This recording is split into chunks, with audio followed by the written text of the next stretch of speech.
we are running. Man, you've got to show gratitude for every little thing you have. When you put your eyes on the right things, you have eternal energy flowing through you. It is so easy for you and I to settle where we are and forget that the future awaits us. It's so easy to settle with what we have and never to think if there is more in the future. You don't grow in the good times. When everything's going your way, you grow when there's pressure. You feel like being sour, but you choose to be happy. You got to train your mind to see the good, to be grateful for what you have. Life will go so much better if you will be content in each season. Content when you have a lot, and content when you don't have a lot. I can't change what I did yesterday, but I can change what I'm gonna do today. Some of you need to stop whining about yesterday. Stop putting yourself down. Stop criticizing yourself. Stop mistreating yourself. Begin to treat yourself as something that's very precious. Affirm, I am healthy, happy, and whole. Love yourself and heal your life. Forgive the past, move on, and live in today. If you can become extremely grateful and thankful for what you have, you then open up the lanes for you to receive more. And if you can't see anything beautiful about yourself, get a better mirror. Look a little closer, stare a little longer. We become what we believe. You don't become what you wish for or what you want. You become what you really believe in your heart you deserve and you're worthy of. Anchor your life in your future, and that'll give you the power to move forward. Forget about the past. We all have regrets. We can't live our lives constantly going over the regrets and the failures and the guilt and the shame. You cannot have a wonderful today if you're holding on to the misery of the past, or even the good of the past, or you're terrified of the future. If you will change, everything will change for you. You don't have to change what's outside. All you've got to change is what's inside. To have more, you simply have to become more. In order to work at solving these things called problems in your life, you have to change your mind. What could you give up? I want to challenge you to think about this week. What could you give up? An hour of TV a week? What could you give up in order to make more time for the things that matter in life? If we make right choices, we will eventually get right results. I want to tell you something, attitude. Man, if we can ever understand the power of attitude. If, you know, there's a lot of things people can maybe take away from you, but your attitude belongs to you. I can have a new beginning.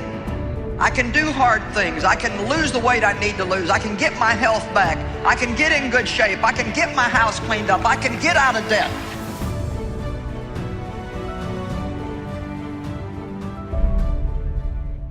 The only thing that changes our life long term is when we raise our standards. It means that all of us in life have things we want. We don't get what we want. We get what we have to have. It's painful to understand how much of what you're doing isn't productive. If you spend a productive hour when you're 20, then you gain the benefits of that hour for the rest of your life. You're not going to flip the switch at 30 years old and have the big house, nice cars, and a fat bank account just because you wished it. You got to put in the work now. We all get what we tolerate in ourselves and other people. But when you're no longer willing to tolerate something, that's when your life changes. Everybody really lives the same thing. They live the same 24 hours. It's just that some people Their results are different because of the way they use their 24 hours. How much time do you waste? When you get to like 6 hours a day, 80% of the people put up their hands. I want to encourage you, please, stop wasting time. 6 hours a day. It's 42 hours a week.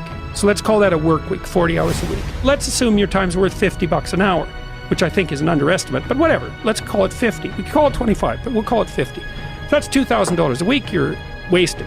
It's $100,000 a year. It's like, how much better would your life be if you weren't wasting $100,000 a year?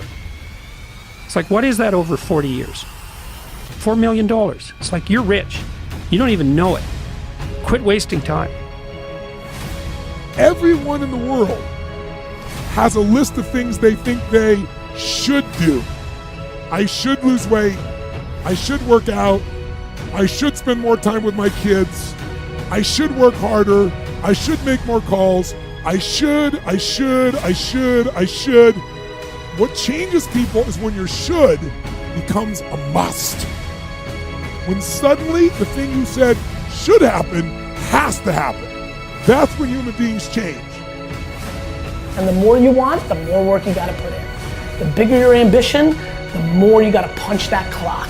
And you gotta give up shit, fun and leisure and laziness and rest and all of it.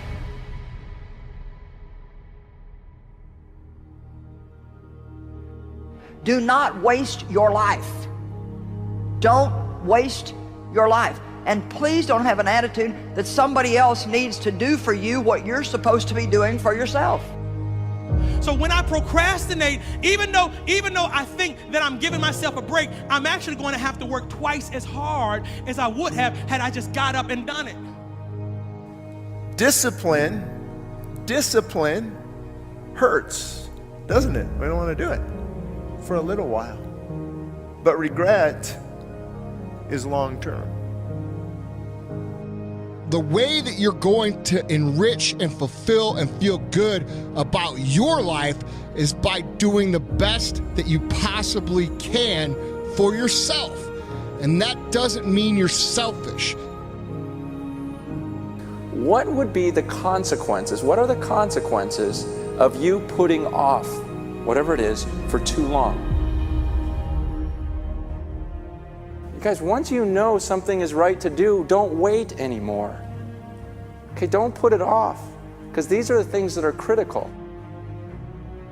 Come on, you need to do some things for yourself in your life. There's some things that only you can do, and if you won't do them, nothing is ever going to work in your life.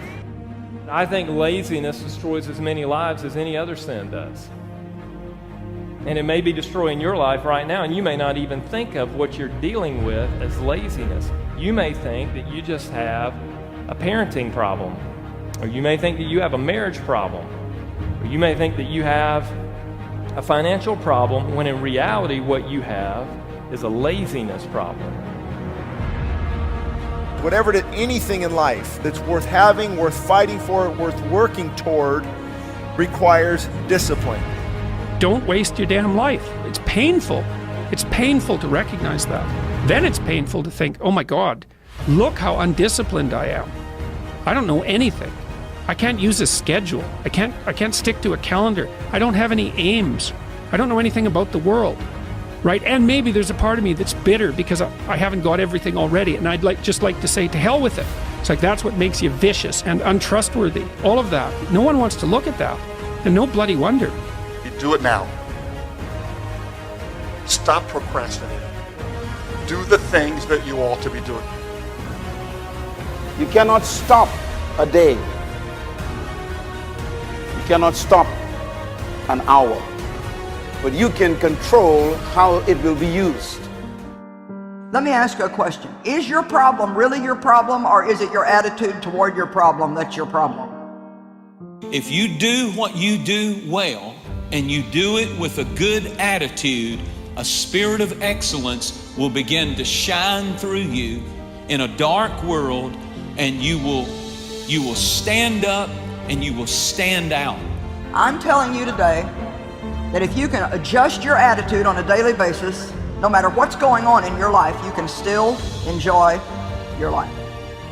There are new levels in front of us, but much of it depends on how bad we want it. Quit telling yourself it's too hard, it's too early, I've had too many setbacks. You can do what you want to do. So you have to pay attention to how you're speaking to yourself and make sure you're speaking words of hope and words of faith and words that are kind. Sometimes you just need to encourage yourself. Sometimes you just need to say, you know what, this is hard. I mean, you've been dealing with some hard stuff. And look at you. You're still persevering. You can change your life by changing your thoughts. If your life is not going in the direction that you want today, I encourage you, push your thoughts in the direction that you want. Stop judging yourself unworthy. If I want to believe that life is lonely and that nobody loves me, then that is what I will find in my world.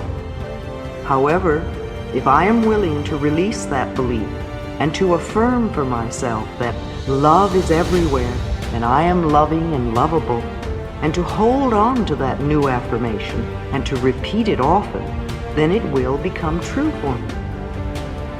You can't put poison into you over and over and expect to live a positive, faith-filled life. I'm going to live from gratitude today. I'm going to live from blessing. I'm going to be a blessing in people's life today. I'm going to get stronger today. If you wait too long to decide what you're going to do with your life, you'll find out that you've already done it. You have to learn to start where you are. You can break that addiction if you really want to. You can forgive that person that hurt you. You can make your marriage work. You can write that book. You can accomplish your dream if you want to bad enough. Your will is one of the most powerful things you have. You have greatness in you. Don't let people talk you out of it. Don't let circumstances convince you that you can't. There are new levels in front of you. There are great relationships, healing, promotion, abundance. My question is, how bad do you want it? The key to success is to start where you are. Right where you are, not when things get better, not if things were different, not if you had what somebody else has, but start where you are.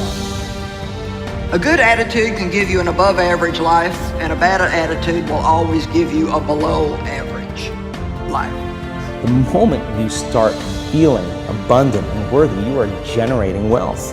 The moment you're empowered and feel it, you're beginning to step towards your success. The moment you start feeling whole, your healing begins. And when you love yourself and you love all of life, you'll create an equal. Now you're causing an effect. Today, we can choose to change our attitude. Attitude is our choice. Now imagine what this world would be like today if no one ever gave up on their life dream. Always have the courage to hear what others say is impossible and believe you will be the one to make it happen. You don't have to feel confident to be confident. You just say, I am confident. You don't say, I feel confident, I don't feel confident. You say, I am confident. Learn to like yourself. Learn to spend time with yourself. Attitude is the librarian of our past, the speaker of our present, and the prophet of our future. Our attitudes determine our success and happiness in life more than giftedness, more than opportunities or circumstances. Our attitudes affect our life. When everything says it's not going to happen, instead of getting discouraged, you kick in to a new gear. Normal people would give up. Normal people would settle, but you're not normal. You want it on another level. I'm in the unknown, and I always say the best way to predict your future is to create it. Not from the known, but from the unknown. What thoughts do you want to fire and wire in your brain? What behaviors do you want to demonstrate in one day?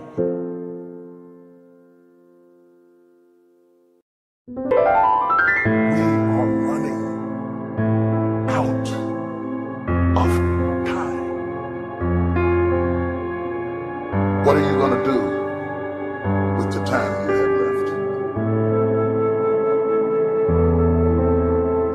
I say that if you don't reposition yourself, you could miss the best time in your life, in this season of life.